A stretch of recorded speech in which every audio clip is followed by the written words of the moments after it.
आज की वीडियो में हम डिस्कस करेंगे फियांसे वीज़ा के बारे में। अब फियांसे वीज़ा की 4 कैटेगरीज होती हैं जिसमें K1, K2, K3 और K4 कैटेगरीज होती हैं। हम डिस्कस करेंगे K1 और K2 कैटेगरी के हवाले से। फियांसे वीज़ा सेल्फ एक्सप्लेनेटरी है, आपका एक मंगेतर है जो फॉरेन कंट्री में है। अगर आप यूएस सिटीजन हैं तो अपने फियांसे को आप यूएस में बुला सकते हैं पिटिशन फाइल करके। इसके लिए अगर आपका फॉरेन स्पाउस है, फॉर एग्जांपल पाकिस्तान में है, इंडिया में है, बांग्लादेश में, किसी कंट्री में है और आप यूएस सिटीजन हैं और आपने मंगनी की है किसी शख्स से, वो आपके फियांसे हैं और आप उनको पिटिशन करके यूएस में बुला सकते हैं K1 कैटेगरी। K1 कैटेगरी में आपका जो फियांसे है, आप बेसिकली इसका मकसद ये है कि आप उनको यूएस में बुलाना चाह रहे हैं और उनके साथ यूएस में शादी करना चाह रहे हैं। लेकिन अब क्वेश्चन है कि जब आपका फियांसे यूएस में आ चुका है तो आप कितने अरसे में उनके साथ शादी कर सकते हैं। तो उसका जो टाइम पीरियड है वो 90 डेज़ है। विद इन 90 डेज़ आपको अपने फियांसे के साथ शादी करनी है और उसके बाद जब आपकी शादी हो जाती है तो आप अपने फियांसे के लिए adjustment of status petition file कर सकते हैं। उसके लिए काफ़ी फॉर्म I-130 है, फॉर्म I-485 है, adjustment of status, and there are some other forms जिसकी वीडियोस मेरे यूट्यूब चैनल में है। You can go ahead and watch them. अब प्रोसेसिंग टाइम पे हम बात करते हैं। K1 जो फियांसे वीज़ा है, इसका प्रोसेसिंग टाइम क्या है। इसका प्रोसेसिंग टाइम डिपेंड करता है कि आपकी पिटिशन किस सर्विस सेंटर में गई है। काफ़ी सर्विस सेंटर है यूएस में, सो इट डिपेंड्स। 5 महीने से आजकल 12 से 15 महीने भी लग रहे हैं because post covid there is so much backlog. तो प्रोसेसिंग टाइम डिपेंड करता है सर्विस सेंटर पे। इट कुड बी 5 मंथ्स और इट कुड बी 12 मंथ्स, 15 महीने, 12 महीने तक इसका प्रोसेसिंग टाइम हो सकता है। अब इसके बाद सवाल होता है कि अगर आपके फियांसे के बच्चे हैं पहले से प्रीवियस मैरिज में, तो अब हम डिस्कस करेंगे K2 कैटेगरी के बारे में। मैंने बताया था कि इसकी 4 कैटेगरीज हैं, K1, K2, K3 and K4। K1 and K2 get along. इस सिचुएशन में K2 कैटेगरी में अगर K1 कैटेगरी में आपके फियांसे की पिटिशन अप्रूव्ड हो चुकी है, तो अगर उनके बच्चे हैं, 1 हैं, 2 हैं, अनमैरिड हैं, तो आप उनको भी यूएस में बुला सकते हैं, स्पॉन्सर कर सकते हैं। इसका जो प्रोसेस होगा उसमें अगर फियांसे की पिटिशन अप्रूव हो चुकी है तो उनके जो क्वालिफाइंग चिल्ड्रन हैं वो K2 वीज़ा में क्वालिफाई करेंगे। उसके लिए उनको अलहदा से एप्लीकेशन फ़िलअप करनी होगी, वीज़ा एप्लीकेशन, उसकी फ़ीस पे करनी होगी और वो अपनी मदर के साथ या फादर के साथ जो उनके पेरेंट हैं वीज़ा हासिल करके यूएस में आ सकते। लेकिन इसमें there are so many other requirements. One of the requirement जो आपने मेक श्योर करनी है वो ये है कि उन बच्चों का नाम जब आप K1 पिटिशन फाइल करेंगे उसमें लिखा हो, ताकि जब वो अप्रूव हो जाए तो क्वालिफाइंग जो बच्चे हैं वो K2 कैटेगरी में वीज़ा हासिल करके यूएस में आ सकते। होप आपको ये वीडियो अच्छी लगी। अब क्वेश्चन है कि हम फियांसे वीज़ा एप्लीकेशन को किस तरह से फिलअप करते हैं। सो उसके लिए स्क्रीन पे चलते हैं, मैं आपके साथ स्क्रीन शेयर करूँगा and will go through step by step, जिससे आपको मालूम होगा कि हम फियांसे वीज़ा एप्लीकेशन किस तरह से फिलअप कर सकते हैं। Thank you so much for watching. Hello everyone, आज की वीडियो में हम सीखेंगे कि फियांसे वीज़ा एप्लीकेशन किस तरह से फिल करते हैं। इसको पिटिशन फॉर एलियन फियांसे कहते हैं, फॉर्म I-129F। ये बहुत ही आसान पिटिशन है। आई विल शो यू आप step by step. You don't need to hire any attorney or consultant. आप खुद से ये petition फाइल कर सकते हैं and trust me, you can save a lot of money. Just follow the instructions, watch this video. तो video को आप साथ साथ देखें, खुद का एक फॉर्म खोलें फियांसे एप्लीकेशन का और आप इसको खुद से फिल कर सकते हैं and that will save you a lot of money. कम से कम $1,000 आपका बच जाएगा। And yeah, I'm happy to help you out. So let's begin with it. So first section इसमें है, जैसा कि आप देख सकते हैं, इसको हम we won't touch it, we'll leave it as it is. मैंने प्री फिल किया है आपके लिए, so that will be easy for you guys. हम स्टार्ट करते हैं यहाँ से। Look at the instructions, type of print in black ink. अगर आप प्रिंट करके लिखते हैं तो ब्लैक इंक में लिखें, वरना टाइप करें एलियन रजिस्ट्रेशन नंबर जो आपके फियांसे का है। ऑफ कोर्स फियांसे है, I mean she must be out of US, Pakistan में है, India, Bangladesh, wherever she is और ही इज। सो इसमें एग्जांपल मैं अपनी ले रहा हूँ। फॉर एग्जांपल मैंने लिखा है, सो मैं रेफर करूँगा शी के, she is out of country, तो एलियन रजिस्ट्रेशन नंबर नहीं होगा। Of course she is out of countries, तो यूएस अकाउंट नंबर भी नहीं होगा मोस्ट लाइकली, एंड ये भी नहीं होगा यूएस सोशल सिक्योरिटी नंबर। सो इसलिए इन्होंने इफ़ एनी लिखा हुआ है for safe side. Now this is the part आपको समझने की ज़रूरत है, मैं आपको बताऊंगा। अब देखे होंगे कि फियांसे भी लिखा हुआ है, आप तो फियांसे वीज़ा, तो ये स्पाउस की लिखा हुआ है। ये मैं बताता हूँ, बहुत ज़रूरी है आपके लिए जानना। K1 है वीज़ा जिसमें आपकी मंगनी हुई है आउट ऑफ कंट्री, लाइक आप यूएस के सिटीज़न हो, पाकिस्तान में गए हो या इंडिया में गए हो, इंडियन हो आप, बांग्लादेश में गए हो, आप कहीं से भी हो, अगर इस वीडियो को देख रहे हो और सुन रहे हो, तो आपकी मंगनी हुई है, आप वापस यूएस आ गए हैं, तो आप फियांसे वीज़े पे K1 पे आप उनको बुलाना चाह रहे हैं यूएस में।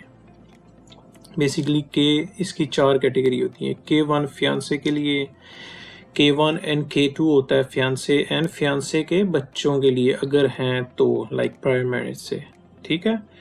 तो फियांसे है सिर्फ K1, तो आप ये चेक करोगे। नाउ ये है स्पाउस का K3। अच्छा, नॉर्मली ऐसे होता है कि लोगों को, किसी ने अगर बैक होम गए हैं, शादी की है और वापस आए हैं, तो वो फ़ौरन से I-130 जो मैंने पिछली वीडियो में आपको दिखाया था वो फाइल करते हैं इमिग्रेशन वीज़े के लिए। अब होता है इस तरह है कि सम टाइम इमिग्रेशन वीज़ा को टाइम लग जाता है। आज के दिनों में बहुत टाइम लग रहा है उसकी अप्रूवल को, अप्रूवल होने के बाद उसकी जो इंटरव्यू टाइम है उसको भी बहुत टाइम लग रहा है। तो ये बेसिकली सहूलत देता है आपको कि ठीक है आपकी शादी हो गई है, अब उस प्रोसेस को तो टाइम लग रहा है, तो उस प्रोसेस में टाइम लगेगा, तो क्यों ना आप अपने जो भी स्पाउस है उससे इतना अरसा दूर ना रहें, राइट। तो ये एक सहूलत दी गई है कि आप स्पाउस K3 वीज़ा फाइल करेंगे कि भाई ठीक है, जितनी देर उसकी फॉर्म I-30 पेंडिंग है उसको टाइम लग रहा है, जितना भी टाइम लगेगा हम तब तक K3 फाइल कर देते हैं ताकि वो जल्दी यूएस में आ जाए। कैसा, ये ज़बरदस्त है ना, राइट। सो आप K3 भी फाइल कर सकते हैं। और मैं एक और लाइक टिप बताऊं कि ज़्यादातर जिन्होंने immigration petition form I-30 file किया होता है वो फ़ौरन से ये भी फाइल कर देते हैं। सम टाइम लोग कंकरेंट फाइल कर देते हैं, यानी कि जब ये I-30 फाइल किया तो K3 भी साथ फाइल कर देते हैं, राइट। सो कुछ लोग बाद में फाइल करते हैं। So it's up to you how you want to go ahead with that. समझ आ गई है। सो K3 और K4 होता है, ठीक है। K1 और K2 एक होता है जिसमें फियांसे के बच्चे होंगे K2, और K3 और K4 भी होता है जिसमें आप स्पाउस है और उसके बच्चे हैं, अगर फॉर एग्जांपल पहली शादी से, ठीक है। तो इसमें से जो भी एप्लीकेबल है आपका वो चूज़ करेंगे। तो मिसाल के तौर पे हम लेट्स से K3 कर लेते हैं, ठीक है। तो इसमें पूछ रहा है if you are filing to classify spouse as a K3 have you file form I-130। So definitely सब ने तकरीबन फ़ौरन ही शादी के बाद यूएस आके, या कुछ लोग वहाँ से ही ऑनलाइन फाइल कर देते हैं बैक होम, जहाँ भी इंडिया में या पाकिस्तान में या बांग्लादेश में। तो आपने डेफिनेटली किया होगा तो अब यस करेंगे, अगर नहीं किया तो आप नो करेंगे, ठीक है। और अगर इसको चेक किया तो ये नो ही होगा। Did you understand that? So it's pretty simple, okay. And full name example देखिए प्री फिल की है मैंने आपके लिए, it's easy for you, we can save a lot of time, तो आप जल्दी से इजीली अंडरस्टैंड कर सकते हैं। फुल नेम लिख दिया, मिडिल नेम कोई नहीं है, फॉर एग्जांपल अदर नेम है, देखें निक नेम अगर है, मेडन नेम है, एलियस है, तो आप लिख सकते हैं यहाँ पे कोई भी। अगर लेट्स से मेरा नाम ये है तो मैंने कोई और नाम भी यूज़ किए हैं अगर, तो इसको लिख दूंगा, नहीं किए हैं तो नहीं लिखूंगा, ओके। मेलिंग एड्रेस है जहाँ पे कॉरेस्पॉन्डेंस करते हैं, ये मैंने एक फेक एड्रेस लिख दिया है एग्जांपल के तौर पे, ठीक है। एड्रेस है ये, अगर अपार्टमेंट में रह रहे हैं तो अपार्टमेंट नंबर यहाँ पे लिख देंगे, ठीक है। स्वीट है तो वो लिख देंगे, फ्लोर है तो 22 फ्लोर है। ऐसे बिल्डिंग्स होती हैं ना, बिल्डिंग का floor number 22, something like that. Okay, city, state, ये मैंने प्रीफिल की है। अगर आपने पहली वीडियोस जो देखी है मैंने I-30 485 की, तो यू विल नो दैट कि like this is just repeating process. Mailing address आपने लिखना है, मेलिंग और फिजिकल एड्रेस आपका सेम है। मेलिंग जहाँ पे लेटर कॉरेस्पॉन्डेंस होती है और फिजिकल जहाँ पे रह रहे होते हो, ठीक है। तो आप कहेंगे भी सेम है, ज़्यादातर लोगों का सेम ही होता है। अगर नहीं है तो फिर आपने देखा नीचे ये विजिबल हो गया, तो फिर आपको ये 5 साल की रेजिडेंस की हिस्ट्री बताई होगी, सेम जैसे पहली वीडियोस में मैंने आपको बताया था। अगर इसको यस करते हैं ऊपर से तो ये डिसेबल हो जाएगा। अगर नो है तो आप 5 साल की हिस्ट्री बता रहे हो। अगर यस भी है तो फिर भी आपको 5 साल की हिस्ट्री बतानी पड़ेगी, जिसमें ये आपके लिए इनेबल हो जाती है ऑप्शन, ठीक है। जो 5 साल की एड्रेस की हिस्ट्री है ना, इसको आपने मिस नहीं करना, वरना वो RFE लगाएंगे, रिक्वेस्ट फॉर एविडेंस, आपका प्रोसेस लेट हो जाएगा। अब एक कॉमन क्वेश्चन पूछते हैं सभी कि स्टूडेंट्स कहते हैं कि 5 साल की हिस्ट्री बतानी है, यहाँ पे तो इतनी जगह नहीं है, तो हम तो 5 साल में 5 डिफरेंट जगहों पे रहे हैं, राइट, इट मेक सेंस। तो फिर आप क्या करेंगे, देखें, ये आप ये पढ़ रहे हैं, space provided in part 8 additional information. तो इसके लिए आपको नीचे जाना पड़ेगा ऑल दी वे, और यहाँ पे देखें तो बाकी इन्होंने 5 बॉक्सेस बनाए आपकी सहूलत के लिए। ऊपर कहीं पे कुछ इन्फॉर्मेशन आप ज़्यादा प्रोवाइड नहीं कर सकते, तो ये आप नीचे आएंगे। It's very simple. Page number लिखें, भी कौन सा पेज था, पार्ट नंबर लिखेंगे, आइटम नंबर लिखेंगे, तो आप यहाँ पे उसको जो रिमेनिंग इन्फॉर्मेशन है वो लिख देंगे। Does it make sense? It's pretty easy. So we'll go back up and where we were. Okay, right here. So हमने एड्रेस लिख लिया। अब देखें प्रोफेशन, वो आपकी एम्प्लॉयमेंट हिस्ट्री। अब ये भी देखें, डोंट फॉरगेट दैट 5 साल की पूछ रहे हैं। तो एग्जांपल के तौर पे मैंने अपनी मिसाल दे रहा हूँ, तो अपनी कंपनी का नाम लिख दिया, फर्म का। तो ये एड्रेस देखें, एड्रेस इज़ रेपिटिशन, राइट। आपने सेम चीज़ जहाँ पे ऊपर ये एड्रेस लिखा, इसी तरह से एड्रेस आप लिखते जाएंगे। प्रोफेशन आप लिखेंगे, डेट ऑफ एम्प्लॉयमेंट लिखेंगे, डेट ऑफ एंड। 5 साल की हिस्ट्री बतानी है अगर, तो एक ही में 5 साल हो गए हैं, so you are done with first part. अगर एडिशनल है तो आप यहाँ पे भी लिखोगे। अगर इसके अलावा और भी इंफॉर्मेशन है, 5 साल पूरे नहीं हो रहे, तो अगेन जो मैंने अभी आपको बताया था, all the way at the bottom आप रिमेनिंग 5 साल की हिस्ट्री प्रोवाइड करेंगे। क्या अदर इन्फॉर्मेशन पूछ रहे हैं, किसके बारे में, मेरे बारे में, जो फाइल कर रहा है। सो मेल, ये एग्जांपल दी मैंने, डेट ऊपर लिख दिया, मैरिड लिखा। अब चूंकि हमने ऊपर स्पाउस के लिए लिखा था, देखा ना, आपको याद है, हमने कहा था ये स्पाउस का, तो फिर आपने यहाँ पे डेफिनेटली मैरिड लिखना है, चेक करना है। अगर फियांसे है सिर्फ, तो ऑफ कोर्स सिंगल होगा। सो हम जा रहे हैं सिर्फ मैरिड के हवाले से। तो ये एग्जांपल के तौर पे सिटी ऑफ बर्थ, जहाँ ये आप पे जो एप्लीकेबल है आप वो लिखोगे। मैंने एग्जांपल के तौर पे लिख दी है। पेरेंट वन इन्फॉर्मेशन सेम जैसे आपने पिछली वीडियोस अगर देखी हैं, आपको याद हो गया होगा। Parent one information, family, father name है, फॉर एग्जांपल फर्स्ट नेम लिखेंगे आप, मिडिल अगर है तो एन लिख देंगे, उनकी जो डेट ऑफ बर्थ है वो लिखेंगे, जेंडर है, और ये country, city of residence, country of birth और कंट्री ऑफ रेजिडेंस, ठीक है। अब second parent of course, first में अगर फादर का रेफरेंस दिया है तो यहाँ पे मदर का लास्ट नेम होगा, गिवन नेम है, मिडिल, डेट ऑफ बर्थ जो भी एप्लीकेबल होगी आप लिखेंगे, जेंडर में फीमेल, और कंट्री ऑफ बर्थ जो भी आपके लिए एप्लीकेबल है यहाँ पे लिख देंगे। Have you ever been previously married, ये आपको पूछ रहे हैं पहले आपकी शादी हुई है, अगर नहीं हुई तो नो करेंगे, यस हुई है तो प्रायर स्पाउस का आपने यहाँ पे इंफॉर्मेशन लिख देनी है। It's pretty simple, name and date marriage ended. इसमें जो कोड का डॉक्यूमेंट है उस पर देखना होगा कि क्या डेट मैरिज एंड है। कुछ लोग होते हैं हम इस तरीके को सेपरेट हो गए थे तो वो वो नहीं काउंट होगा, बी केयरफुल। जो कोड पे डेट लिखी होगी तो इसमें नो करेंगे हम।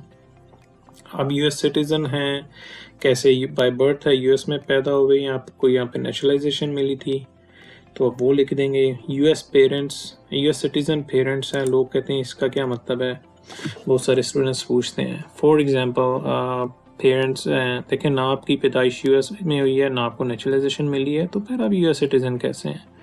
तो आप कहेंगे जी मेरे पेरेंट्स मिलिट्री में थे फॉर एग्जांपल, या वो आउट ऑफ कंट्री रह रहे थे, तो I happen to be born there, कि मैं वहाँ पे पैदा हुआ था। तो चूँकि पेरेंट्स यूएस सिटीज़न थे, आपको उसके हवाले से यूएस सिटीज़नशिप मिली। ठीक है, तो हम लेट्स से कहते हैं नेचुरलाइज है। ज़्यादातर फॉर एग्जांपल इमिग्रेंट होते हैं तो नेचुरलाइज होते हैं।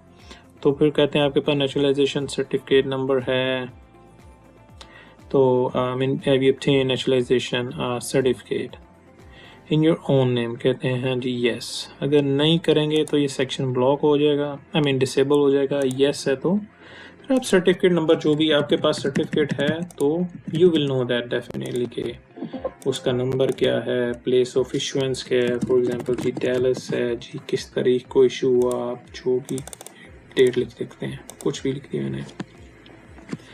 पूछे have you file the fiance form for any other beneficiary, तो अगर येस किया है तो आपको सिंपल उसकी इंफॉर्मेशन लिखनी होगी, उस पर क्या रिजल्ट आया था जी, अप्रूव था, डिनाइड था, रिवोक था, राइट। अगर नो करते हैं तो ये डिसेबल हो जाएगा। Do you have any children, आपके बच्चे हैं अंडर 18 ईयर्स के, तो अगर येस है तो उनकी एज लिखेंगे यहाँ पे, अगर नो है तो you will leave it as it. कहते हैं 18 साल के आप जो है ना, प्लीज प्रोवाइड यूएस स्टेट और foreign countries in which you have resided since your 18 birthday. 18 साल के बाद तक आप कहाँ किन कंट्री और स्टेट में रहे हैं। तो लेट्स से मिसाल के तौर पे दे दीजिए मैं ये पाकिस्तान रहा हूँ और टेक्सास से यूएस में रहा हूँ। यहाँ स्टेट की ऑप्शन नहीं है, अगर आप प्रिंट करेंगे तो आप साइड पे हाथ से लिख सकते हैं, it's okay, it's not a big deal. And information about your beneficiary, अब ये है वो आपकी स्पाउस के बारे में या फियांसे के बारे में। ठीक है, लास्ट नेम है, फर्स्ट नेम है, जो भी है उनका लिखेंगे।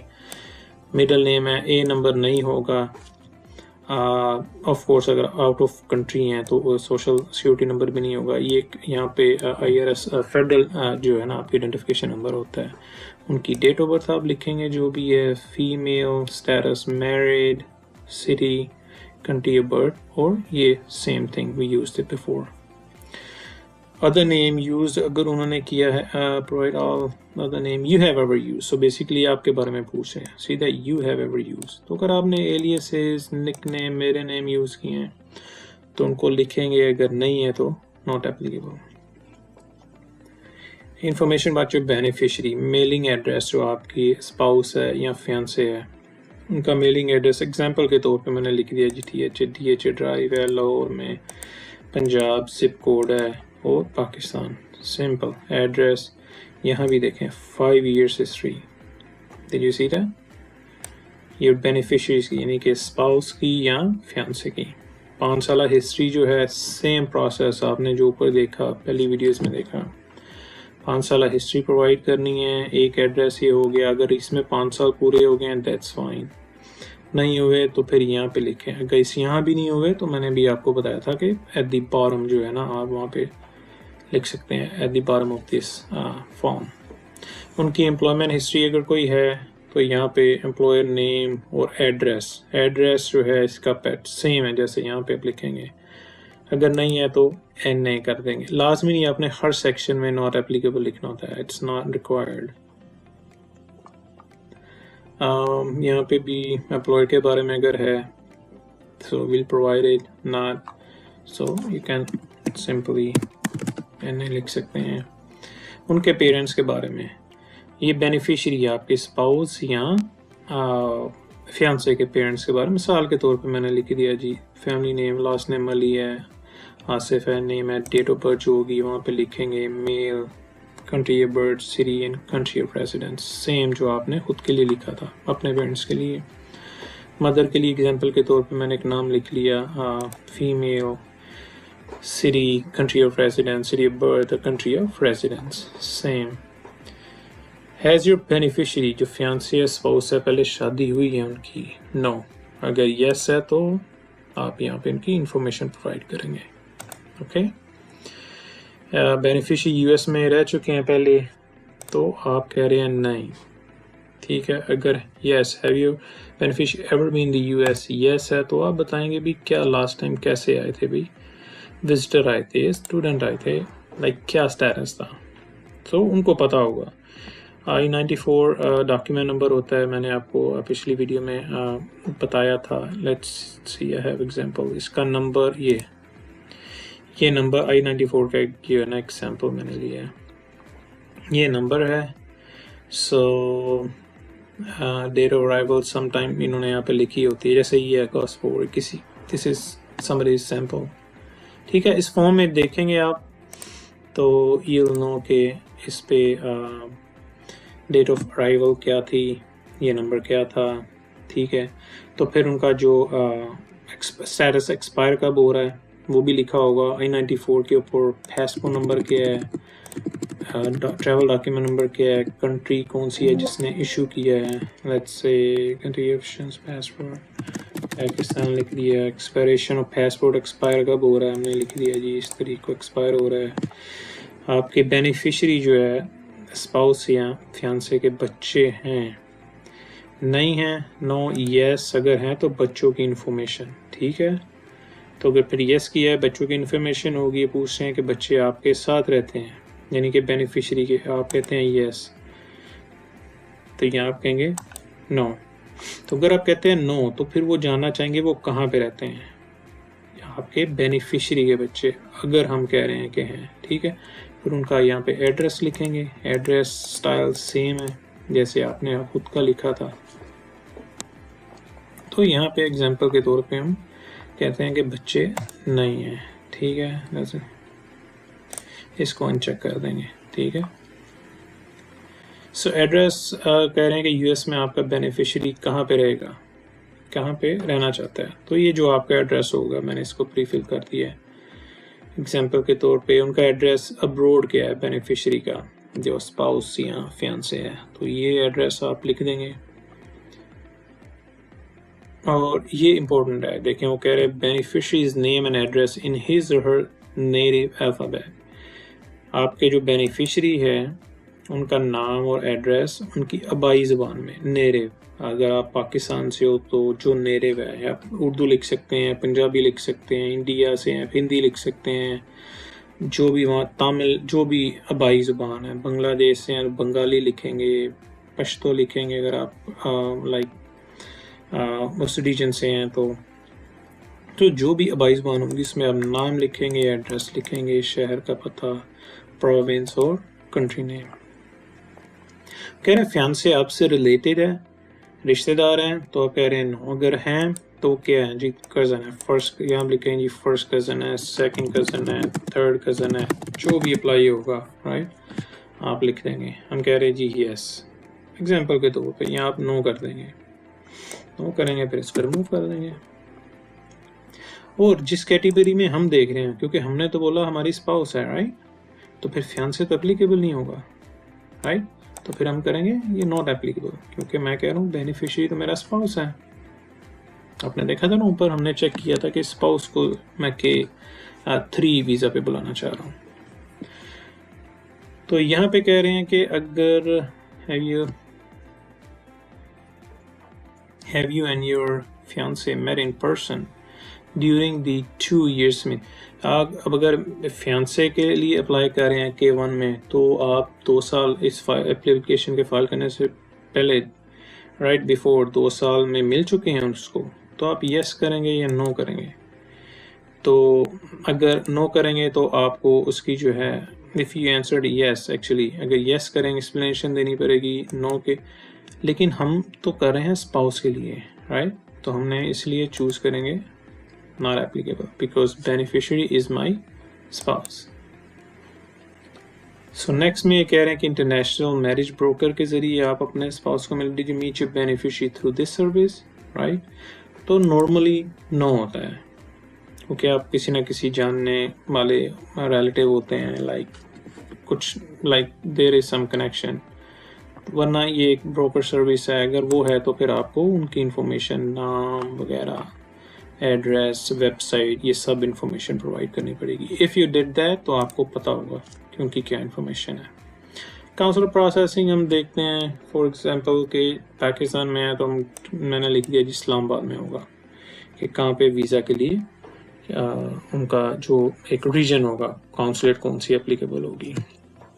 इंडिया से तो आपकी जो भी एप्लीकेबल काउंसलेट होगी, बांग्लादेश से हैं जो भी एप्लीकेबल ढाका की है यहाँ, तो आप लिखेंगे सो ये होता है कंट्री तो पाकिस्तान होगी इस एग्जांपल में। क्रिमिनल हिस्ट्री देखें, ये आप पढ़ेंगे because this is very very important thing.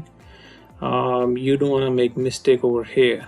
आपको ये कि मैंने इसलिए इसको नहीं चेक यस और नो नहीं किया, ये आपको पढ़ना होगा और देखना होगा कि ये यहाँ पे एप्लीकेबल है कि नहीं है। ये जो भी क्राइम्स हैं बहुत इम्पोर्टेंट है। यस है तो यस लिखेंगे, नो है तो नो लिखेंगे। ऑफ कोर्स यस है and if they happen to like आपने नो लिखा है, if they happen to know that so ये आपकी पिटिशन डिनाई हो जाएगी because they take very seriously अगर आपने फॉल्सिफाई की एप्लीकेशन में। ओके, सो आप रीड करेंगे इसको एंड यहाँ पे भी आप रीड करेंगे।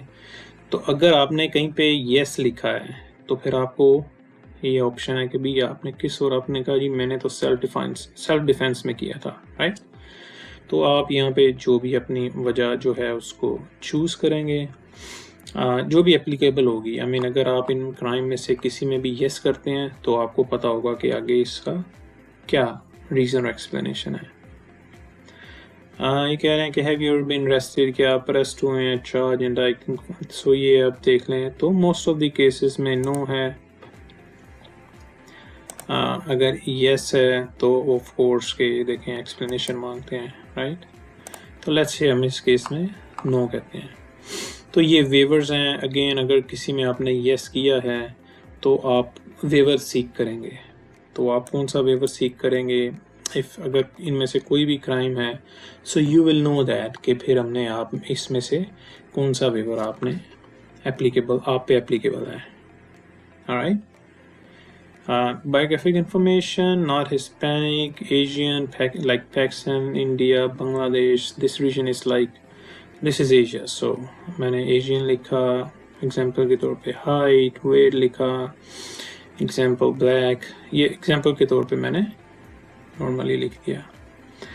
Now that's it, it's pretty easy, right? So यहाँ पे I will say okay I can read and understand। आपने अगर खुद फील किया है तो आप करेंगे। मैंने इंटरप्रेटर ने आपको इंग्लिश से उर्दू करके बताया, इंग्लिश से हिंदी करके बताया, तो आपने फील किया तो इंटरप्रेटर की आप इंफॉर्मेशन लिखेंगे। प्रिपेयर ने लिखा है, भाई ने, कज़न ने, किसी ने हेल्प की है तो ये चेक करेंगे।